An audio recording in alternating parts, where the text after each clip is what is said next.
अस्सलाम वालेकुम, welcome to doctor Tehreen vlogs. आज के इस व्लॉग में हम बात करने जा रहे हैं हमल में आप कब सफ़र कर सकते हैं। अगर आप प्रेग्नेंट हैं और आप ट्रैवलिंग करना चाहती हैं, जिस तरह आजकल छुट्टियां तकरीबन ख़त्म होने वाली हैं, तो उसमें कई लोग ट्रैवलिंग कर रहे होते हैं, करना चाह रहे होते हैं, तो उस हवाले से आज हम बात करने जा रहे हैं। और इसमें कई मरीज़ पूछते हैं शुरू में हम कर सकते हैं सफ़र, आखिर में कर सकते हैं, कौन सा सफ़र कर सकते हैं, कौन सी ऐसी कंडीशंस हैं जिनमें आपने बिल्कुल भी सफ़र नहीं करना।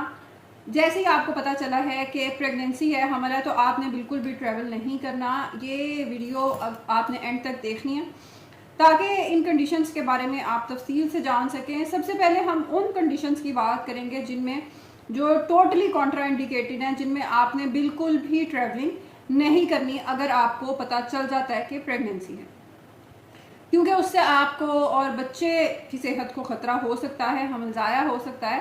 और ऑब्वियसली कोई भी फीमेल नहीं चाह रही होती कि प्रेगनेंसी का लॉस इस तरीके से हो।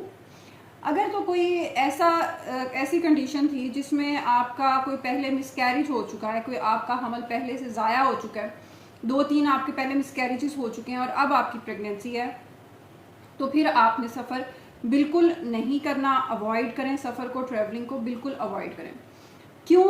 बाज़ औक़ात दर्दें लग जाती हैं। कई मरीज़ों को वक्त से पहले दर्दें लगने का मसला होता है। अगर आपके पहले किसी हमल में ऐसा हुआ है कि वक्त से पहले दर्दें लग गई हैं, तो भी आपने ट्रैवलिंग को अवॉइड करना। डीवीटी एक बहुत ही फैटल कंडीशन, एक बहुत ही ख़तरनाक जानलेवा किस्म की चीज़। उसमें क्या है कि खून हामला ख़वातीन के अंदर जमना शुरू हो जाता है। अगर आपकी कोई पहले प्रेगनेंसी, कोई डिलीवरी, ऑपरेशन इस तरह का हो चुका है जिसमें आपको डीवीटी जैसा प्रॉब्लम हुआ था, और जिन लोगों को ये हुआ होता है डॉक्टर उनको बता देते हैं आमतौर पे, तो वो लोग भी अगली प्रेगनेंसीज में ट्रैवलिंग को अवॉइड करें, क्योंकि खून का बहाव फिर उनके अंदर बहुत क्रिटिकल हो जाता है।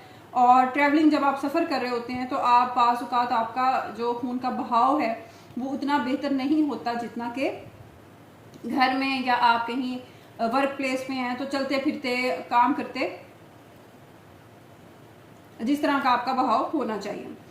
इसके अलावा अगर कोई ऐसा आपका हमल गुजर चुका है जिसमें आपका ब्लड प्रेशर बहुत ख़तरनाक हद तक बढ़ गया था, प्री एक्लेम्सिया, फिट्स, दौरे पड़ना या झटके लगना, इस किस्म की कंडीशन से आप गुजर चुकी हैं और अब भी हमल में ऐसा कोई ख़तरा मौजूद है, तो काइंडली ट्रैवलिंग को, सफ़र को अवॉइड करें, सफ़र मत करें।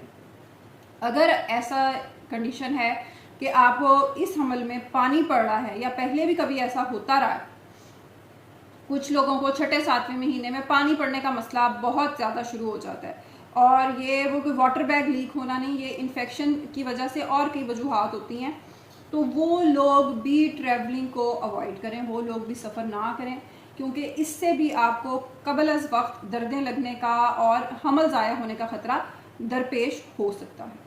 तो ये कुछ ऐसी कंडीशंस हैं। इसके अलावा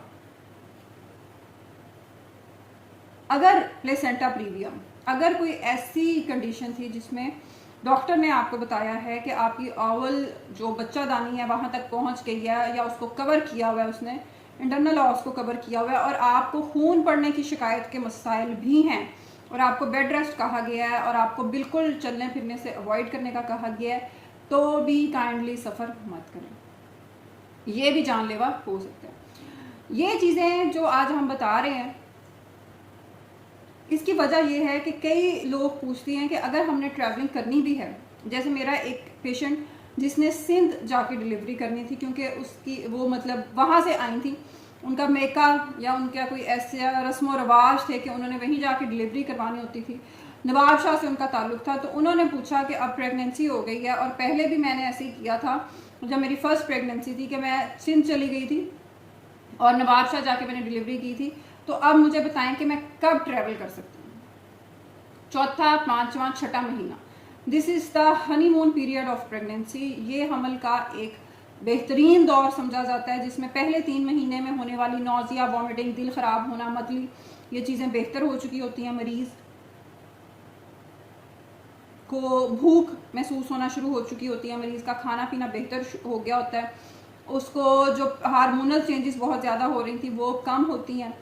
आखिरी 3 महीनों में देखें कुछ दर्दों के, कुछ इस किस्म के मसाइल शुरू हो जाते हैं कि उनमें फिर आपको अवॉइड करना चाहिए। तो आपने अगर सफ़र करना है और अच्छा फिर पंजाब से अब उन्होंने सिंध जाना है तो सेफ़ क्या चीज़ है, अगर तो बाय एयर आप अफोर्ड कर सकते हैं तो वो भी बेहतर चीज़ है। जहाज़ के ज़रिए आपने अगर करना है ट्रैवल तो कॉर्नर वाली सीट लें, ऐसी जगह लें जो आपको बार बार अगर आपने उठना है, आपने जाना है वॉशरूम में, तो वो आपके लिए प्रॉब्लमेटिक ना हो।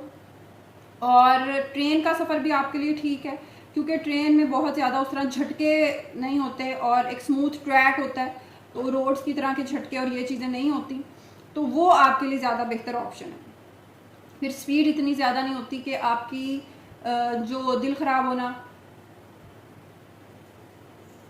तो ऐसी चीज़ हो, इसलिए वो भी आप कर सकते हैं।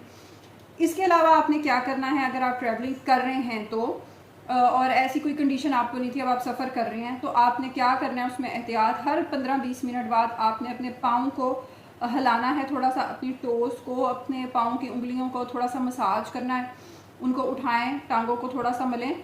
अगर आप चल सकते हैं, चलने की जगह मौजूद है जिस तरह जहाज़ में, या अगर आप ट्रेन में ट्रैवल कर रहे हैं, गाड़ी में तो जाहिर है अगर रोड पे गाड़ी चल रही है तो उसमें तो आप नहीं चल सकते, तो उसमें आप 15 से 20 मिनट हर आधे पौने घंटे के बाद ज़रूर चलें। और आप क्या कर सकते हैं कि अगर गाड़ी के ज़रिए आप सफ़र कर रहे हैं तो आप गाड़ी को कम से कम 1-1.5 घंटे बाद लाजमी स्टॉप लें, उसमें आप चलें फिरें, वॉशरूम यूज़ करें। पानी पीना बहुत ज़रूरी है, हाइड्रेशन इज़ वेरी इंपॉर्टेंट, क्योंकि पानी अगर आप नहीं पीते, हाइड्रेशन आपकी अच्छी नहीं है, तो डीवीटी का ख़तरा बहुत ज़्यादा आपका इंक्रीज़ कर जाता है, बहुत ज़्यादा बढ़ सकता है। तो ये चीज़ आपने ज़रूर अपने माइंड में। सफ़र करते हुए क्या चीज़ नहीं करनी, सफ़र करते हुए आपने सॉफ्ट ड्रिंक्स, जो कार्बोनेटेड ड्रिंक्स हैं, सोडा ड्रिंक्स हैं, वो आपने काइंडली नहीं पीनी, क्योंकि ये आपके जिस्म से पानी को बहुत तेज़ी से, मीठा इनके अंदर बहुत ज़्यादा होता है, आपके शुगर लेवल्स ख़राब होते हैं, आपका पानी का हाइड्रेशन का सारा सिस्टम ख़राब होता है। तो सॉफ्ट ड्रिंक्स को काइंडली आपने सफ़र के दौरान बिल्कुल अवॉइड करना है। आप क्या खुद ड्राइव कर सकते हैं गाड़ी? बिल्कुल, शहर के अंदर अगर आप ट्रैवल कर रहे हैं तो आप बिल्कुल गाड़ी ड्राइव कर सकते हैं, और शुरू के महीनों में तो ऐसा कोई इशू नहीं है। हाँ, जब आखिरी महीनों में 7वें-8वें महीने में जब बेबी बम बहुत ज़्यादा प्रोमिनेंट हो गया है, ज़्यादा हो गया है, तो सीट बेल्ट अच्छा आपने ज़रूर बांधनी है, और सीट बेल्ट बांधते हुए भी आपके पेट के निचले हिस्से पे बोझ या प्रेशर बिल्कुल नहीं पड़ना चाहिए, उससे मसाइल हो सकते हैं। और अगर आप सफ़र कर रहे हैं, मतलब गाड़ी में, और ड्राइव नहीं कर रहे हैं, यानी कि पैसेंजर सीट पे आगे हैं, बैठे हैं या पीछे, तो डैशबोर्ड से काइंडली अपना थोड़ा सा आप डिस्टेंस मेंटेन करें, ताकि कोई भी अगर ब्रेक लगती है या कोई भी ऐसी चीज़ है, और दूसरी सीट्स पे भी अगर आप बैठ रहे हैं तो सीट बेल्ट ज़रूर बांधें। यह आपके और आपके बच्चे की दोनों की सेफ्टी के लिए बहुत ज़रूरी है। तो ये कुछ पॉइंट्स हैं 1 बाय 1 जिनको हमने डिस्कस किया है। कौन कौन सी ऐसी चीज़ें हैं जिनमें आपने ट्रैवल नहीं करना, उनको डिटेल से डिस्कस किया है। अगर आपका इसके हवाले से माइंड में कोई क्वेश्चन है तो काइंडली ज़रूर लिखें। अल्लाह हाफिज़।